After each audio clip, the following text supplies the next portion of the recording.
students, welcome to my channel. I am Madhumita. Hope you are enjoying my sessions. आज फिर से error detection कराऊंगी. Children, it will be based on the upcoming exams. थोड़ा सा ध्यान देना. अब it's a mixed one. Okay? तो हम नंबर 1 से शुरू करते हैं. जैसे मैं करवाती हूँ A part, B part, C part करवाते हुए एवरी पार्ट को एक्सप्लेन करूंगी. फिर हम आगे बढ़ेंगे. ठीक है? चलिए number 1. Never did this exhibition of contempt and anger cease so long as British rule remained a live thing in India. अच्छा children, let's say this. ये जब तक ब्रिटिश रूल था इंडिया में तब तक ना हमेशा एक गुस्सा, हमेशा एक स्कॉर्न, कि लोगों को नीचा दिखाने वाली बात हमेशा से रहा था, कभी स्टॉप नहीं हुआ. ठीक है, इसका मतलब यही है. दिस कंटेम्प्ट मीन्स स्कॉर्न या डिसडेन. Okay, anger. और सीज्ड मतलब स्टॉप. अब देखिए चलो, let us go to the basics. Concept में चलते हैं. आप मैंने कहा था आप लोगों को, जब मैं इन्वर्जन करवा रही थी, मेरा वीडियोस देखिएगा, 3 पार्ट में दिया था इन्वर्जन का. और मैंने कहा था जब रेस्ट्रिक्टिव नेगेटिव एडवर्ब्स होगा जैसे नेवर, तो सबसे पहले हम इन्वर्ट करेंगे. इन्वर्शन का मतलब क्या है? पहले वर्ब आएगा, उसके बाद सब्जेक्ट. ठीक है, तो यहाँ तो है नेवर दिस एग्जीबिशन डिड नहीं होगा, नेवर डिड दिस एग्जीबिशन, पहले वर्ब फिर सब्जेक्ट, क्योंकि इन्वर्ट हो गया. Of contempt and anger ceased. अब देखिए चिल्ड्रन, ए पार्ट में एरर है. आप लोगों को बहुतों को दिख गया होगा, ये जो डिड वर्ब जो है ये V2 है ना, सिंपल पास्ट में है. अब देखो ये भी V2 में है. मैंने क्या कहा था जब फॉर्म ऑफ द वर्ब्स करवा रही थी कि दो V2 तो इकट्ठे आ नहीं सकता. ये जब V2 है तो ऑब्वियसली इसको V1 ही आना है. यस और नो? तो ये सीज्ड नहीं होगा, सीज हो जाएगा, सीज. जैसे यू कैन नॉट से she did brought her book, brought नहीं होगा, bring. He did not came नहीं होगा, did not come. So did V2 है तो यहाँ V2 नहीं होगा, लगातार V2 नहीं होगा. V2 है तो V1 आएगा. ठीक है, और seize मतलब stop. I hope this is clear. Okay, फिर से मैं बता रही हूँ. देखिए ए पार्ट में एरर है. क्यों एरर है? सबसे पहले तो हम कॉन्सेप्ट देखते हैं. ये रेस्ट्रिक्टिव नेगेटिव एडवर्ब है. जब भी नेगेटिव एडवर्ब होता है, मैंने कहा था आप लोग को कि वो इन्वर्ट होता है. इन्वर्ट का मतलब क्या है? पहले वर्ब आएगा फिर सब्जेक्ट आएगा. तो पहले वर्ब तो आ गया डिड, फिर सब्जेक्ट आया दिस एग्जीबिशन, दिस एग्जीबिशन आ गया. अब देखिए यहाँ पे डिड है तो यहाँ V2 नहीं आएगा, दोनों V2 इकट्ठे नहीं आएगा. ये डिड है, V2 है तो ये V1 ही आना चाहिए, इसलिए सीज्ड नहीं होके ये सीज हो जाएगा, सीज V1. क्लियर है? अब चलते हैं number 2. The foremost criterion we adopted were the number of years of training a dancer had received under a particular guru. Mean पहले देखते हैं. foremost मतलब सबसे इम्पोर्टेंट. सबसे इम्पोर्टेंट क्राइटेरिया क्या हमने अडॉप्ट किया था कि एक डांसर कितने साल का ट्रेनिंग लिया था किसी गुरु के अंडर में. ठीक है, तो आप लोगों को एक चीज दिख गया होगा, जब मैं नाउन करवा रही थी तो मैंने बोला था क्राइटेरियन क्या है? सिंगुलर है. बताया था आप लोगों को कि क्राइटेरियन सिंगुलर है, इसको प्लूरल करने के लिए क्या होता है? क्राइटेरिया हो जाता है. सो चिल्ड्रन देखिए, क्राइटेरियन जब सिंगुलर है तो सब्जेक्ट मेरा सिंगुलर हो गया, तो ये जो वर्ब ये भी तो सिंगुलर होना चाहिए. वर्ब कैसे होगा? यानी कि बी पार्ट में एरर है, वाज हो जाएगा. क्यों वाज हो जाएगा? क्योंकि क्राइटेरियन सिंगुलर है स्टूडेंट्स. सो मेरा सब्जेक्ट किसके बारे में बात कर रही हूँ? मोस्ट इंपॉर्टेंट क्राइटेरियन, एक ही क्राइटेरियन के बारे में बात कर रही हूँ ना. तो सब्जेक्ट मेरा सिंगुलर है तो वर्ब भी सिंगुलर होगा. और आपको पता है कि सिंगुलर वर्ब वाज होता है, वर्ब नहीं होता है पास्ट में, तो वाज हो गया. इजी है. अब चलते हैं नंबर 3 पे. The business-minded people believe that it is simply absurd to exert for such a study and brain work as cannot be converted into cash. अच्छा, इस सेंटेंस में ये बोल रहा है कि जो दिमाग बिजनेस वाला होता है, बिजनेस माइंडेड लोग जो है वो क्या बिलीव करते हैं कि ये फुलिश है, ये बेवकूफ़ी है मेहनत करना ऐसे काम के लिए जिसको ना हम कैश में बदल नहीं सकते, जिससे कोई प्रॉफिट नहीं मिलता है, जिससे हमें कोई फायदा नहीं मिले, ऐसा काम जो कैश नहीं मिलेगा जिसका, वो करके कोई फायदा नहीं है, वो फुलिशनेस है। Absurd means, what is the meaning of absurd? Absurd मतलब फुलिशनेस, सिली। ओके, ठीक है। Absurd is foolishness. Who is an absurd? An absurd is a fool. So, absurd क्या है? Silly, fool, foolish. Okay? So, it is foolish. It is simply absurd. यहाँ पे इसका meaning हो जाएगा foolish.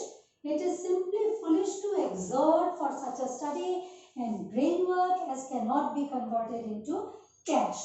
Students, मैं number 1 को erase कर रही हूँ. थोड़ा सा इसका concept मैं दे रही हूँ. चिल्ड्रन देखिए, कुछ क्रियाएं ऐसे होते हैं, मैं प्रोनाउन जैसे ही कराऊंगी मैं कॉन्सेप्ट दे दूंगी, कुछ क्रियाएं ऐसे होते हैं जिसके साथ रिफ्लेक्सिव प्रोनाउन आता है। क्या आता है? रिफ्लेक्सिव प्रोनाउन आता है। रिफ्लेक्सिव प्रोनाउन वो होता है जो सेल्फ लेके चलता है, और रिफ्लेक्सिव प्रोनाउन तब यूज किया जाता है जब कोई भी एक्शन का इफेक्ट आप पे पड़ता है, क्योंकि आपने खुद किया है तो भुगतना आपको है। कुछ वर्ड्स, कुछ वर्ब्स ऐसे हैं जिनके बाद हम रिफ्लेक्सिव प्रोनाउन यूज करते हैं। रिफ्लेक्सिव प्रोनाउन में हम सेल्फ का यूज करते हैं, सेल्फ का। ओके, ऐसा जैसे देखिए अवेल हो गया, अप्लाई हो गया, एक्विट हो गया, एब्सेंट हो गया। एब्सेंट है तो ऑब्वियसली प्रेजेंट भी होगा, प्रेजेंट हो गया, प्राइड हो गया, एंजॉय हो गया, एक्सर्ट हो गया, रिजाइन हो गया, रिकंसाइल हो गया। कुछ ऐसे वर्ब्स हैं जिसके बाद ना हम क्या करते हैं, रिफ्लेक्सिव प्रोनाउन यूज करते हैं, यानी कि सेल्फ का यूज करते हैं। तो देखो अभी पे यहाँ एक्सर्ट है ना, तो एक्सर्ट के बाद आपको सेल्फ यूज करने की जरूरत है, जो यहाँ नहीं है, इसलिए बी पार्ट्स में आपको एरर दिखता है ना। जो सब्जेक्ट है उस हिसाब से आपको रिफ्लेक्सिव प्रोनाउन यूज करना है। अगर आई है तो माई सेल्फ यूज करेंगे, ही है तो हिमसेल्फ, दे है तो themselves. I exerted myself for my exam, he exerted himself for the exam. अब यहाँ पे क्या होगा, द बिजनेस माइंडेड पीपल, वो लोग के बारे में बोल रहे हैं जो बिजनेस माइंडेड है, believe that it is simply absurd to exert. किसको? वैसे लोग जो कैश में कन्वर्ट नहीं करते, प्रॉफिट के लिए काम नहीं करते। तो एक्सर्ट के बाद reflexive pronoun to exert themselves आ जाएगा, जो यहाँ पे मिसिंग था। क्लियर है स्टूडेंट्स? सो एक्सर्ट के बाद देमसेल्व्स आ जाएगा, ठीक है। So apply, avail, equity, absent, absent है तो प्रेजेंट भी आएगा, प्राइड है, एंजॉय है, एक्सर्ट है, रिजाइन, रिकंसाइल, इंट्रोड्यूस भी आता है, ठीक है चिल्ड्रन। तो ये सब जो है इनके बाद रिफ्लेक्सिव प्रोनाउन सेल्फ का यूज करना। जहां देखो इन वर्ड्स के बाद रिफ्लेक्सिव प्रोनाउन नहीं आता है वो आपको यूज करना है। These are all banking related questions ही है, बैंकिंग जो क्वेश्चन पेपर में था वही मैंने दिया। अब नंबर 4 देखिए, the professors analysed, discussed a lot of important issues and we were raising questions about the new rules that were formulated। मैं पहले समझा देती हूँ। कुछ प्रोफेसर्स ने इंपॉर्टेंट इशू पे एनालाइज किया, डिस्कस किया, और हम जो थे हम क्वेश्चंस उठाए थे, जो न्यू रूल्स फॉर्मुलेट हुआ था, बना था, वो लेके हमने क्वेश्चंस उठाए। अब चिल्ड्रन, जब मैं आप लोग को क्वेश्चंस करवा रही थी सब्जेक्ट ऑफ एग्रीमेंट में, तब मैंने एक आप लोग को एक वर्ड बताया था, पैरेललिज्म बताया था, याद होगा आप लोगों को। पैरेललिज्म बताया था, जहाँ पे सेम स्ट्रक्चर होना चाहिए स्टूडेंट्स, सेम स्ट्रक्चर होना चाहिए कंजंक्शन के साथ। अगर एंड, फॉर और देन से जुड़ता है, same form of the verb and से पहले भी आएगा, एंड के बाद भी आएगा। सेम एडजेक्टिव एंड से पहले आएगा या देन से पहले, जनरली एडजेक्टिव हम देन से तुलना करके दिखाते हैं तो सेम एडजेक्टिव आता है, सेम डिग्री आएगा, सिमिलरली सेम वर्ब आना चाहिए, सेम नाउन आना चाहिए। तो यहाँ पे क्या हुआ कि ये V2 है एनालाइज्ड, पास्ट में है, डिस्कस्ड भी V2। तो ये जो वर्ब है ये V4 कैसे आएगा? ये तो गलत हो गया, V4 तो नहीं आ सकता, यानी कि वी वर्ड रेजिंग क्वेश्चंस नहीं आएगा, वर्ड रेजिंग नहीं आएगा, हमें इसको V2 करना है, रेज्ड कर दीजिए, वी रेज्ड क्वेश्चंस, यानी कि बी पार्ट में एरर है एंड वी रेज्ड क्वेश्चंस हो जाएगा। क्यों हो जाएगा? सारा देखिए V2 में है, तो इसको भी हमें V2 में ही लाना है। क्लियर है? Yes. Now we go to number 5। अब नंबर 5 पे चलते हैं। This is again very important, ये भी बैंकिंग का ही है। अभी बैंकिंग एग्जाम जो ना 3rd से शुरू हो रहे हैं, so mostly this are from banking, but yes SSC CGL के लिए भी this are important. Social code of conduct in India was formed with a view to attain spiritual perfection. ये जो सोशल कोड ऑफ कंडक्ट है India में क्यों form किया गया था? वो नजरिया से कि स्पिरिचुअली हमें परफेक्शन मिले और सेल्वेशन, सेल्वेशन मतलब जो भी पाप किया उससे हमें मुक्ति मिले, on the firm foundation of spiritual life, यानी कि स्पिरिचुअल लाइफ को फाउंडेशन बना के ये कोड ऑफ कंडक्ट बना। अब हम देखते हैं ग्रामेटिकल एरर कहाँ है, कॉन्सेप्ट पे चलेंगे। चिल्ड्रन जेरन मैंने अभी आपको बताया नहीं था, करवाया नहीं है, बट ध्यान रखना विद व्यू टू के बाद हमेशा जेरंड आएगा। किसके बाद? कई सारे फ्रेजेस है, विद अ व्यू टू है, विद अ व्यू टू है, या लुक फॉरवर्ड टू है, या लुकिंग फॉरवर्ड टू, लुक या looking forward to, okay, accustomed to, habituated to, addicted to, accustomed to, habituated to, same meaning, okay. और भी है, मैं जैसे ही कराऊंगी मैं आप लोगों को दूंगी, मैं सारा टू वाले दे दूँ। जनरली ये कहा जाता है कि कोई भी फ्रेज टू से प्रीपोजिशन टू से एंड हो तो उसके बाद ना हम आईएनजी जेरंड ही लगाते हैं। इसमें और भी है बट एक्सेप्शंस भी है। तो विद अ व्यू टू के बाद मैंने क्या कहा? जेरंड आता है, याद रखना, very very important. With a view to वाले क्वेश्चंस आपको मिलते ही रहेगा। So with a view to के बाद जेरंड आता है, तो अटेन तो आ नहीं सकता, अटेनिंग। जेरंड मतलब V1 के साथ आईएनजी, जेरंड मतलब V1 के साथ आईएनजी, इनके साथ क्या आता है? जेरंड आता है। जेरंड का मतलब क्या है? V1 के साथ आईएनजी, ओके। सो आप देखो, social code of conduct in India was formed with a view to attaining, with a view to attaining। क्यों? with a view to के बाद वर्ब हमेशा जेरंड के रूप में आएगा, with a view to के बाद ing। अब नंबर 6 हम देखते हैं। I objected to him cheating others for his good, especially when he said that he felt guilty after his end। अच्छा, तो मैंने ना ऑब्जेक्ट किया था, वो जो चीटिंग किया था, क्यों? उसके भलाई के लिए।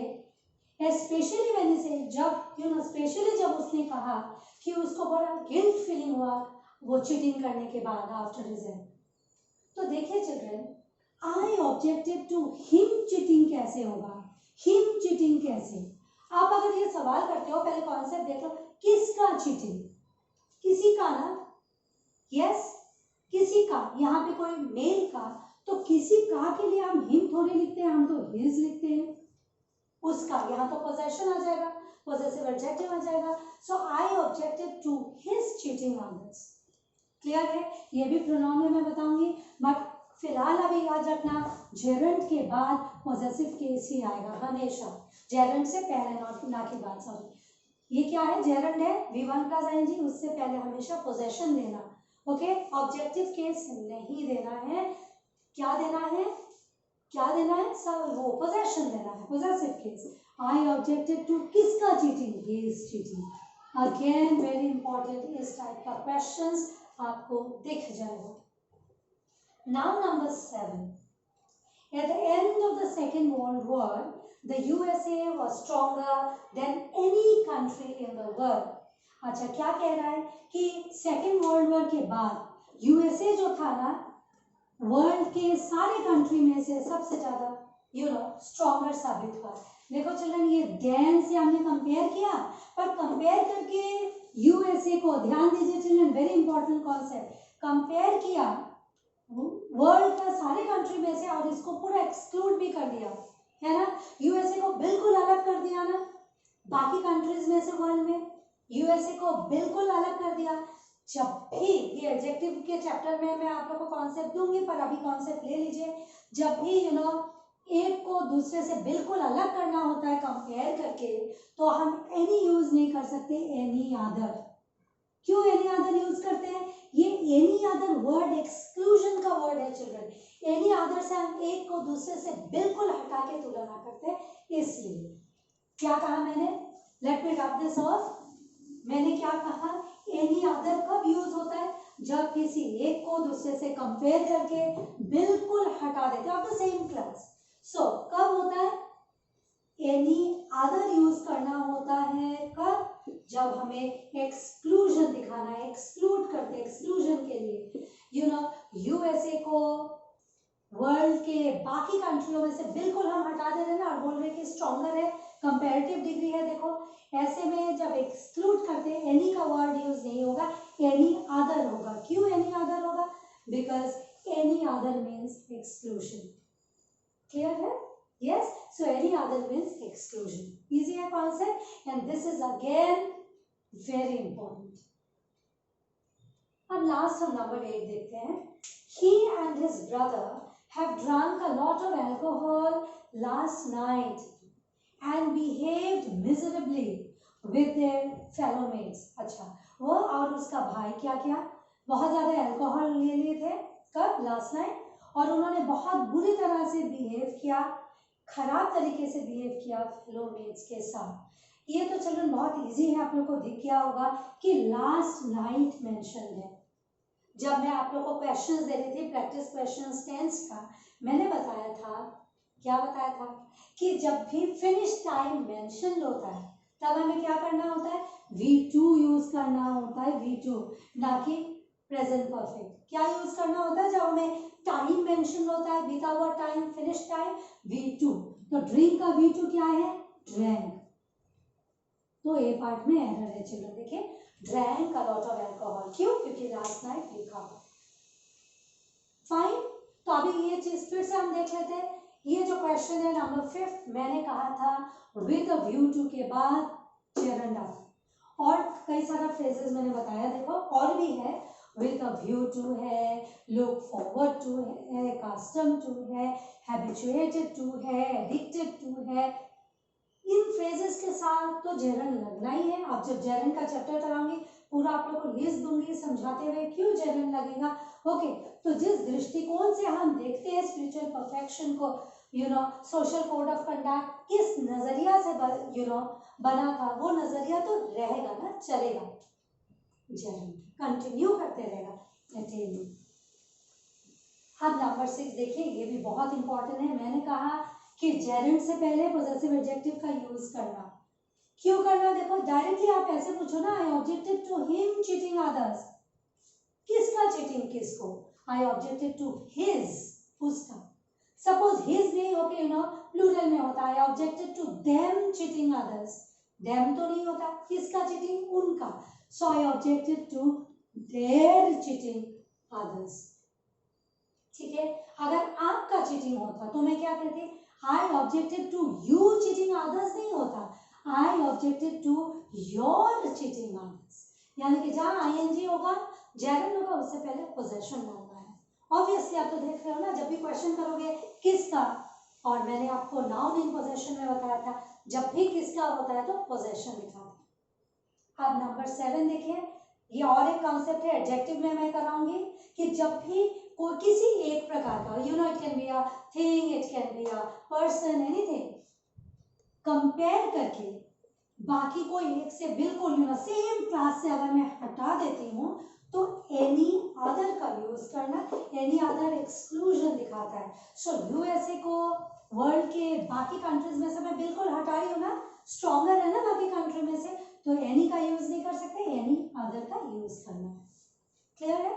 और ये तो बहुत आसान है कि लास्ट नाइट मेंशन था, जो फिनिश टाइम मेंशन होता है तो हम V2 यूज करते हैं, ड्रिंक नहीं ड्रिंक।